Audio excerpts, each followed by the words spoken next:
El gato negro, de Edgar Allan Poe. Ni espero ni quiero que se dé crédito a la historia más extraordinaria y sin embargo más familiar que voy a referir. Tratándose de un caso en el que mis sentidos se niegan a aceptar su propio testimonio, yo habría de estar realmente loco si así lo creyera. No obstante, no estoy loco y con toda seguridad no sueño. Pero mañana puedo morir y quisiera aliviar hoy mi espíritu. Mi inmediato deseo es mostrar al mundo, clara, concretamente y sin comentarios, una serie de simples acontecimientos domésticos que, por sus consecuencias, me han aterrorizado, torturado y anonadado. A pesar de todo, no trataré de esclarecerlos. A mí casi no me han producido otro sentimiento que el de horror, pero a muchas personas les parecerán menos terribles que insólitos. Tal vez más tarde haya una inteligencia que reduzca mi fantasma al estado de lugar común.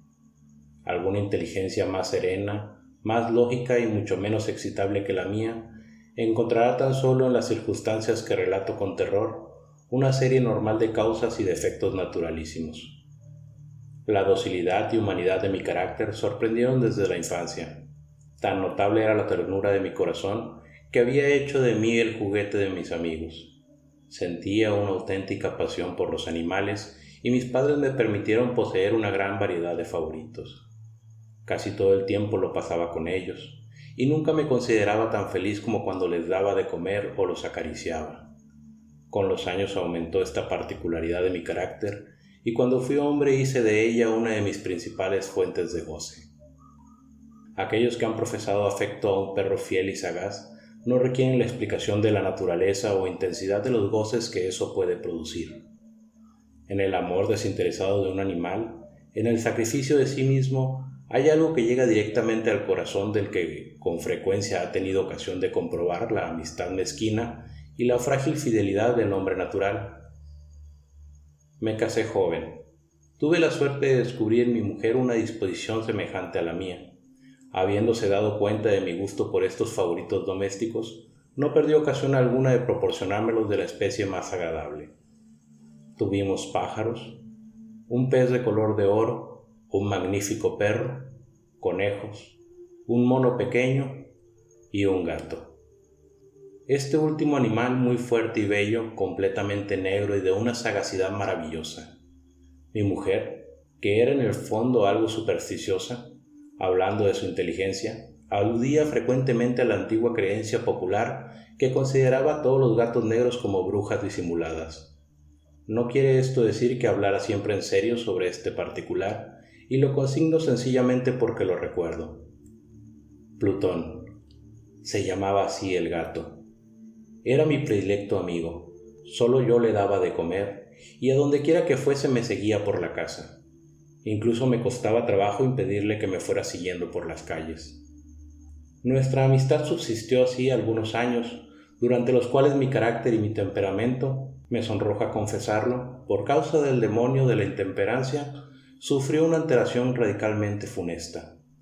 De día en día me hice más taciturno, más irritable, más indiferente a los sentimientos ajenos.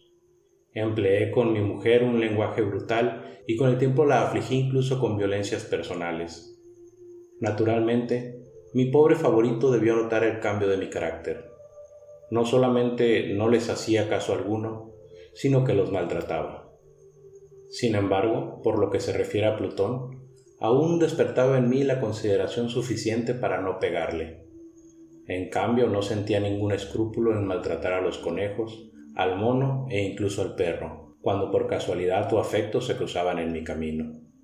Pero iba secuestrándome mi mal, porque ¿qué mal admite una comparación con el alcohol?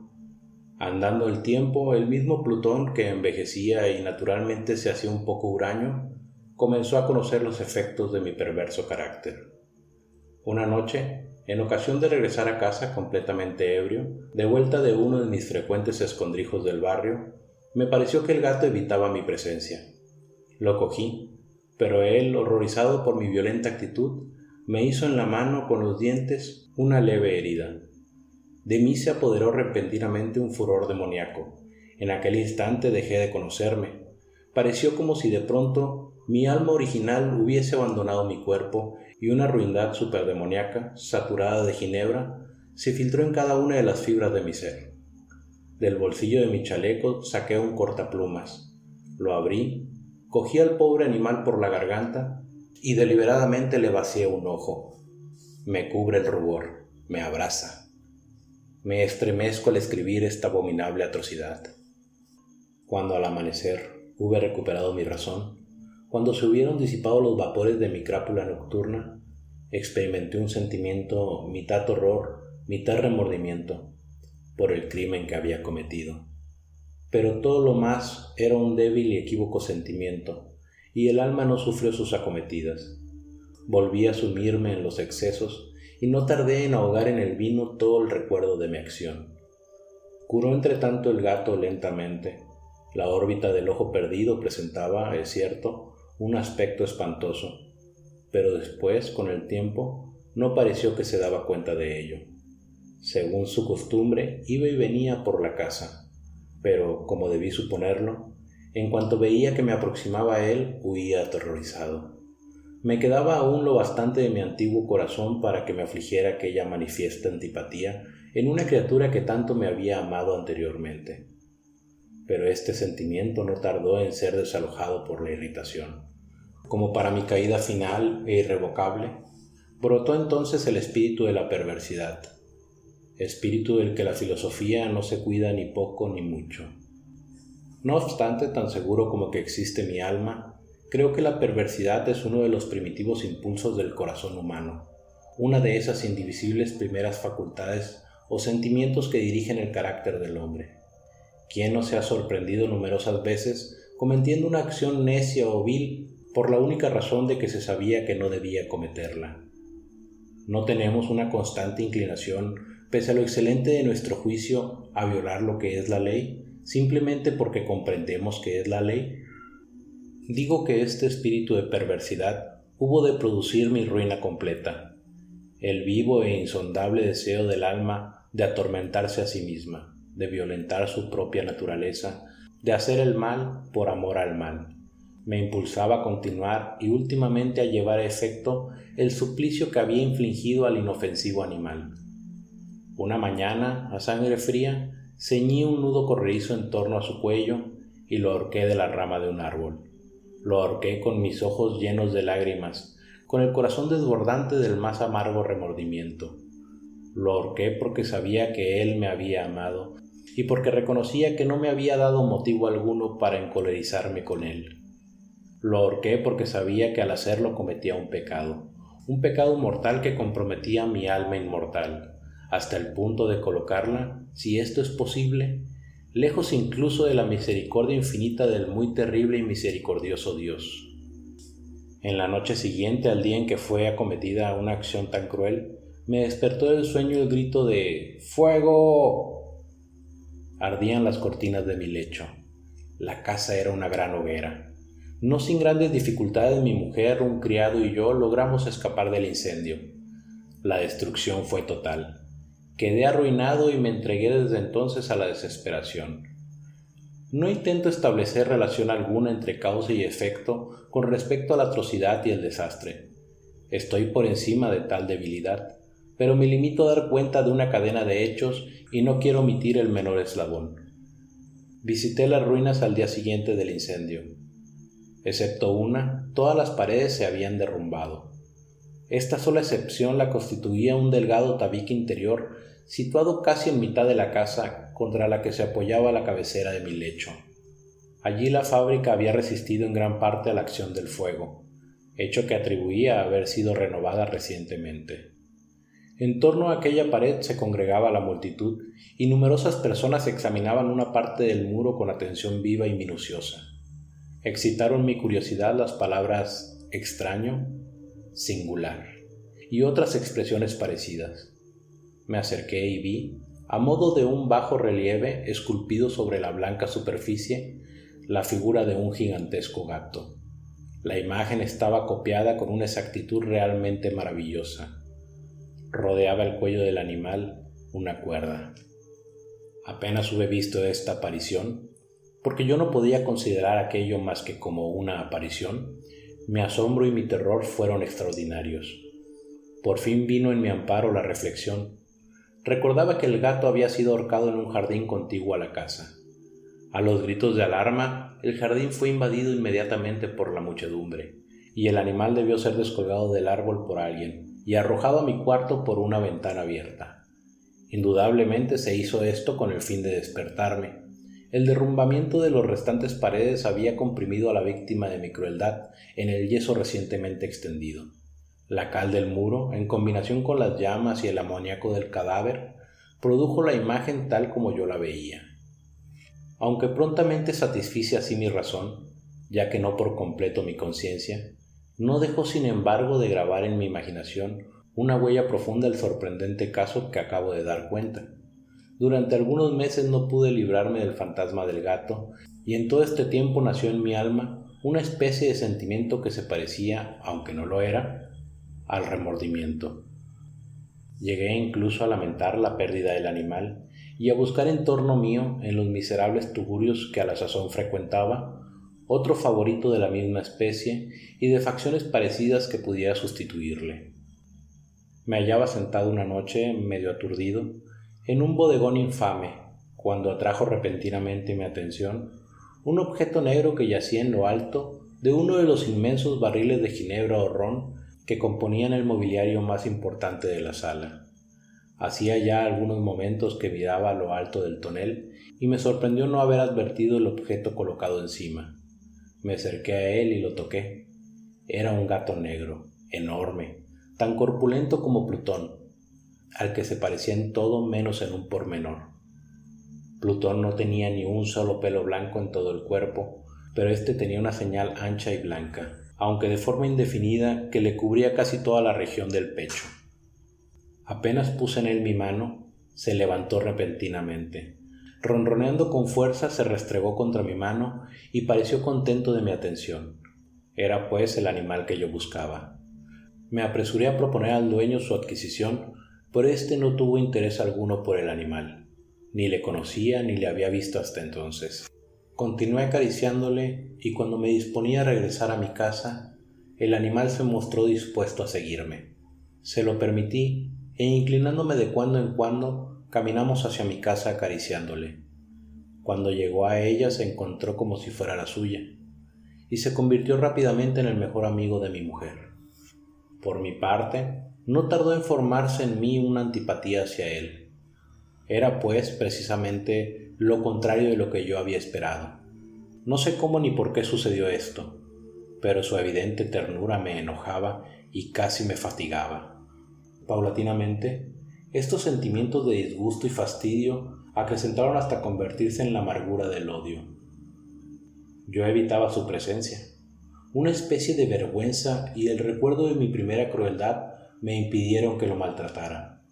Durante algunas semanas me abstuve de pegarle o de tratarle con violencia, pero gradual, insensiblemente, llegué a sentir por él un horror indecible y a eludir en silencio como si huyera de la peste su odiosa presencia.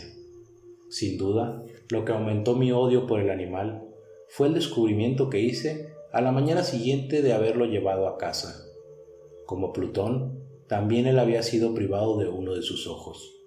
Sin embargo, esta circunstancia contribuyó a hacerle más grato a mi mujer, que, como he dicho ya, poseía grandemente la ternura de mis sentimientos, que fue en mi otro tiempo mi rasgo característico y el frecuente manantial de mis placeres más sencillos y puros.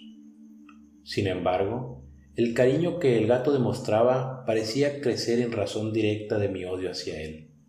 Con una tenacidad imposible de hacer comprender al lector, seguía constantemente mis pasos. En cuanto me sentaba, se acurrucaba bajo mi silla o saltaba sobre mis rodillas, cubriéndolas con sus caricias espantosas. Si me levantaba para andar, se metía entre mis piernas y casi me derribaba. O bien, clavando sus largas y agudas garras en mi ropa, trepaba por ellas hasta mi pecho. En esos instantes, aun cuando hubiera querido matarle de un golpe, me lo impedía en parte el recuerdo de mi primer crimen, pero sobre todo, me apresuro a confesarlo, el verdadero terror del animal. Este terror no era positivamente el de un mal físico, y, no obstante, me sería muy difícil definirlo de otro modo. Casi me avergüenza confesarlo. Aún en esta celda de malhechor, casi me avergüenza confesar que el horror y el pánico que me inspiraba el animal se habían acrecentado a causa de una de las fantasías más perfectas que es posible imaginar. Mi mujer, no pocas veces, había llamado mi atención con respecto al carácter de la mancha blanca de que he hablado y que constituía la única diferencia perceptible entre el animal extraño y aquel que yo había matado. Recordará sin duda el lector que esta señal, aunque grande, tuvo primitivamente una forma indefinida, pero lenta, gradualmente, por fases imperceptibles y que mi razón se esforzó durante largo tiempo en considerar como imaginaria, había concluido adquiriendo una nitidez rigurosa de contornos. En ese momento, era la imagen de un objeto que me hace temblar nombrarlo. Era, sobre todo, lo que me hacía mirarle como a un monstruo de horror y repugnancia, y lo que, si me hubiera atrevido, me hubiese impulsado a librarme de él. Era ahora, lo digo, la imagen de una cosa abominable y siniestra, la imagen de la horca. Oh, lúgubre y terrible máquina, máquina de espanto y crimen, de muerte y agonía. Yo era entonces en verdad un miserable, más allá de la miseria posible de la humanidad, una bestia bruta, cuyo hermano fue aniquilado por mí con desprecio. Una bestia bruta engendraba en mí, hombre formado a imagen del Altísimo, tan grande e intolerable infortunio. ¡Ay! Ni de día ni de noche conocía yo la paz del descanso, ni un solo instante durante el día me dejaba el animal, y de noche a cada momento, cuando salía de mis sueños lleno de indefinible angustia, era tan solo para sentir el aliento tibio de la cosa sobre mi rostro y su enorme peso, encarnación de una pesadilla que yo no podía separar de mí y que parecía eternamente posada en mi corazón. Bajo tales tormentos sucumbió lo poco que había de bueno en mí. Infames pensamientos se convirtieron en mis íntimos, los más sombríos, los más infames de todos los pensamientos. La tristeza de mi humor de costumbre se acrecentó hasta hacerme aborrecer a todas las cosas y a la humanidad entera. Mi mujer, sin embargo, no se quejaba nunca. Ay, era un paño de lágrimas siempre, la más paciente víctima de las repentinas, frecuentes e indomables expansiones de una furia a la que ciegamente me abandoné desde entonces. Para un quehacer doméstico, me acompañó un día al sótano de un viejo edificio en el que nos obligara a vivir nuestra pobreza. Por los agudos peldaños de la escalera me seguía el gato, y habiéndome hecho tropezar de cabeza, me exasperó hasta la locura. Apoderándome de un hacha y olvidando en mi furor el espanto pueril que había detenido hasta entonces mi mano, dirigí un golpe al animal, que hubiera sido mortal si lo hubiera alcanzado como quería. Pero la mano de mi mujer detuvo el golpe. Una rabia más que diabólica me produjo esta intervención. Liberé mi brazo del obstáculo que lo detenía y le hundí a ella el hacha en el cráneo. Mi mujer cayó muerta instantáneamente, sin exhalar siquiera un gemido.